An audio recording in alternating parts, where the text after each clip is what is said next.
ಇಂದೇ ಡೌನ್ಲೋಡ್ ಮಾಡಿ ಮತ್ತು ನಿಮ್ಮ ನೆಚ್ಚಿನ ಶೋಗಳನ್ನ ಆನಂದಿಸಿ. ಏನೇ ಆಗಲಿ ಈ ಜಮೀನನ್ನ ಪಡಿಬೇಕು ಅಂತಾನೆ ತಾಯಮ್ಮ ಇದ್ದಾಳೆ ಅಂತ ನಮ್ಮ ಕಡೆ ಹುಡುಗನಿಂದಾನೆ ಆಟ ಓಡಿಸ್ದೆ. ಆಗೇನೇನಾಯ್ತು ಅಂತ ನಿಮಗೆ ಎಲ್ಲ ಗೊತ್ತು. ಮತ್ತೆ ನಿಮ್ಮನ್ನ ಹೆದರಿಸಿ ತಾಯಮ್ಮ ಇದ್ದಾಳೆ ಅಂತ ನಂಬಿಕೆ ಬರೆಸಿದೆ.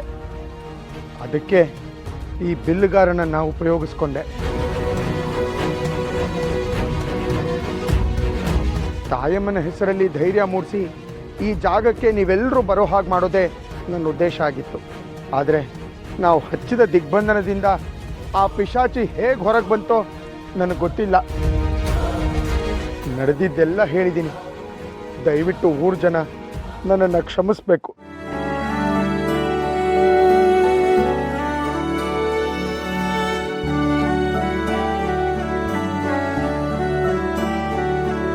ಓ, ಎಲ್ಲರೂ ಆಗ್ಲೇ ಬಂದ್ಬಿಟ್ಟಿದ್ದೀರಾ? ಏನು ಚಿಂತೆ ಮಾಡಬೇಡಿ, ತಾಯಮ್ಮನ ಗುಡಿನ ಇಲ್ಲೇ ಕಟ್ಸೋಣ.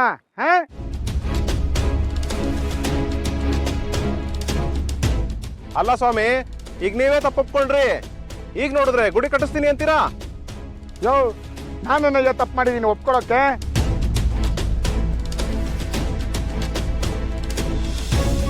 ಶ್ರೀಹರಿ ಆಚಾರ್ಯರೇ, ಒಮ್ಮೆ ಆ ದಿಬ್ಬದ ಮೇಲೆ ನಿಲ್ಲಿ. ನಾನು ಯಾಕಯ್ಯ ದಿಬ್ಬದ ಮೇಲೆ ನಿಂತ್ಕೋಬೇಕು? ನೀನು ಹೇಳ್ದಾಗೆ ನಾನು ಯಾಕೆ ಕೇಳಬೇಕು? ಏನೂ ತೊಂದರೆ ಇಲ್ಲ, ಭಯ ಪಡಬೇಡಿ, ನಿಲ್ಲಿ. ಭಯ ನನಗೆ? ನಿಂತ್ಕೋತೀನಿ ನೋಡು.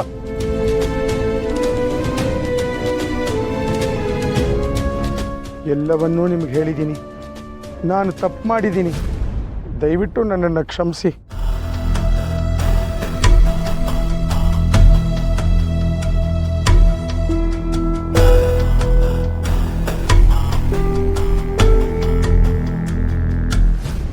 ಏನು ಚಿಂತೆ ಮಾಡಬೇಡಿ, ನನ್ನನ್ನು ನಂಬಿ. ತಾಯಮ್ಮನ ಗುಡಿ ಕಟ್ಸೋ ಜವಾಬ್ದಾರಿ ನಂದು.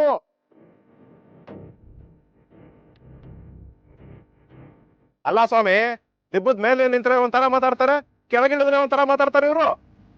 ಇವ್ರಿಗೇನು ಹುಚ್ಚಿಗೆ ಹಿಡ್ದಿದ್ಯಾ?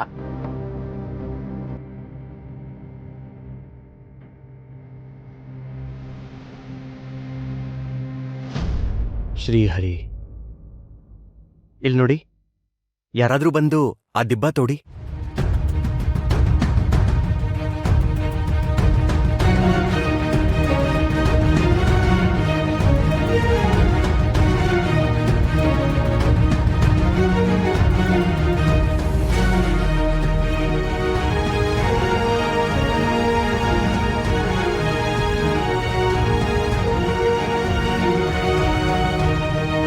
ಸ್ವಾಮಿ, ಇಲ್ಲಿ ಯಾವ್ದೋ ಕಲ್ ಸಿಕ್ಕಿದೆ.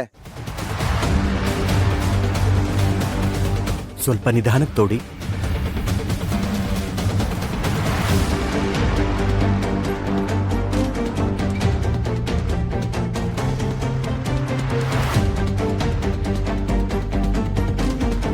ಪ್ರಾಣದೇವ,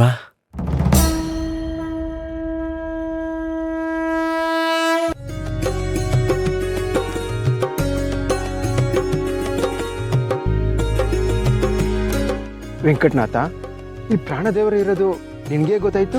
ಅಣ್ಣ, ಇಲ್ಲಿ ಪ್ರಾಣದೇವರಿರೋದು ನನಗೆ ಖಂಡಿತ ಗೊತ್ತಿಲ್ಲ. ಆದ್ರೆ ದಿಬ್ಬದ ಮೇಲೆ ನಿಂತಾಗ, ವ್ಯಕ್ತಿಯ ನಡವಳಿಕೆ ಬದಲಾದಾಗ ಇಂಥದ್ದೇನೋ ಇದೆ ಅಂತ ಅನ್ನಿಸ್ತು.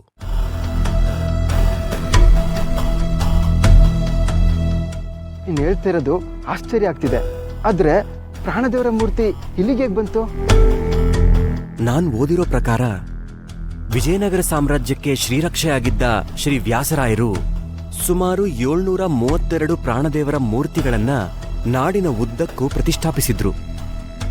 ಹನುಮ, ಭೀಮ, ಮಧ್ವ ಈ ಚಿಹ್ನೆಗಳನ್ನ ಒಳಗೊಂಡಂತೆ ಸೌಗಂಧಿಕ ಪುಷ್ಪ, ಗಧೆ, ಜಪಮಾಲೆಗಳನ್ನ ಒಳಗೊಂಡು ಹಾರುವ ಸ್ಥಿತಿಯಲ್ಲಿ ಹನುಮರಿದ್ದು ಅವರ ಬಾಲಕ್ಕೆ ಗಂಟೆ ಕಟ್ಟಿ ವಿಗ್ರಹದ ಬಳಿ ಶಂಖ, ಚಕ್ರ ಇರುತ್ತೆ.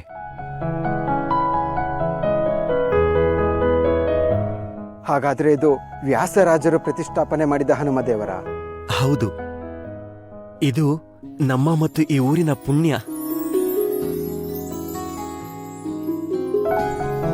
ನೋಡಿ, ಈ ಪ್ರಾಣದೇವರ ವಿಗ್ರಹನ ಇಲ್ಲೇ ಪ್ರತಿಷ್ಠಾಪನೆ ಮಾಡೋಣ. ನಾನು ಹೇಳ್ದಾಗ ಹೇಳಿ. ನಾನು ಹರಿ ಸರ್ವೋತ್ತಮ ಅಂತೀನಿ, ನೀವು ವಾಯು ಜೀವೋತ್ತಮ ಅನ್ಬೇಕು. ಹರಿ ಸರ್ವೋತ್ತಮ, ವಾಯು ಜೀವೋತ್ತಮ, ಹರಿ ಸರ್ವೋತ್ತಮ, ವಾಯು ಜೀವೋತ್ತಮ, ಹರಿ ಸರ್ವೋತ್ತಮ, ವಾಯು ಜೀವೋತ್ತಮ, ಹರಿ ಸರ್ವೋತ್ತಮ, ಹರಿ ಸರ್ವೋತ್ತಮ. ಹರಿ ಸರ್ವೋತ್ತಮ.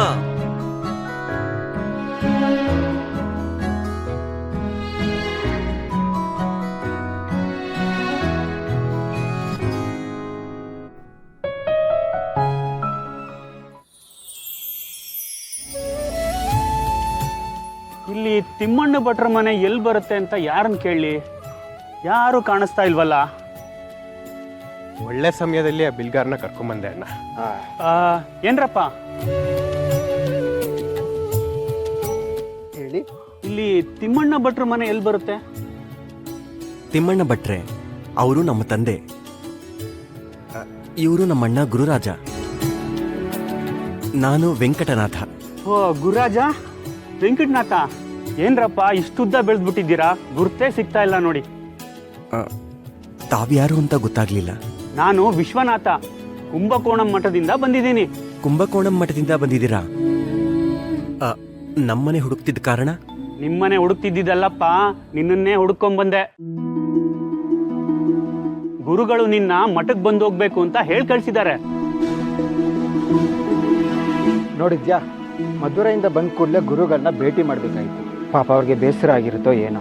ಇಲ್ಲ ಅಣ್ಣ, ಅವ್ರಿಗೆ ಖಂಡಿತ ಬೇಸರ ಆಗಿರೋದಿಲ್ಲ. ನಾವು ದೈಹಿಕವಾಗಿ ಭೇಟಿ ಆಗದೆ ಇರಬಹುದು, ಆದ್ರೆ ಮಾನಸಿಕವಾಗಿ ಭೇಟಿ ಆಗ್ತಾನೆ ಇರ್ತೀವಿ. ನೀನಿದ್ದು ಮಧುರೈನಲ್ಲಿ, ಗುರುಗಳಿರೋದು ಕುಂಭಕೋಣ ಮಠದಲ್ಲಿ. ಮಾನಸಿಕವಾಗಿ ಭೇಟಿ ಅಂದ್ರೆ ನಿಮ್ಮ ಮಾತೆಲ್ಲ ಒಗಟಾಗಿದೆಯಲ್ಲ. ಒಗಟಲ್ಲ ಅಣ್ಣ, ವಾಸ್ತವ. ಹಿರಿಯ ಗುರುಗಳು ಅನುಷ್ಠಾನದಲ್ಲಿರ್ಬೇಕಲ್ವೇ? ಕಿರಿಯ ಗುರುಗಳು ಕರೆ ಕಳಿಸಿರ್ಬೇಕು ಅಲ್ವೇ? ಅರೆ, ಈ ವಿಷಯ ನಿನಗೆ ಹೇಗೆ ಗೊತ್ತಾಯ್ತು? ನೀನ್ ಮಠಕ್ಕೆ ಬಂದೆ ತುಂಬಾ ವರ್ಷಗಳಾಯ್ತಲ್ಲ. ನನ್ನೊಳಗಿನ ನಿಯಂತ್ರು ಹೇಳ್ತು. ನಿಯಂತ್ರು? ಏನೋಪ್ಪ, ನಿನ್ ಮಾತೆಲ್ಲ ಒಗ್ಟಾಗಿದೆಯಲ್ಲ.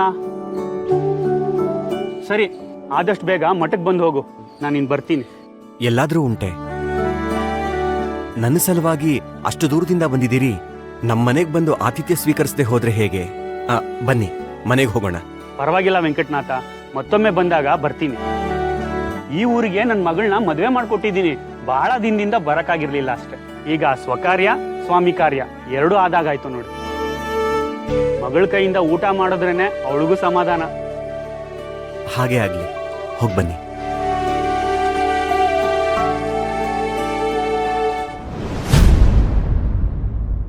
ನಾನು ಹೇಳಿದ್ದೆಲ್ಲ ನೆನಪಿದೆ ಅಲ್ವೇ? ನೀನು ಹೋಗಿ ವಿಚಾರ ತಿಳ್ಕೊಂಬಂದು ನನಗೆ ಹೇಳು. ಹೊರಡು.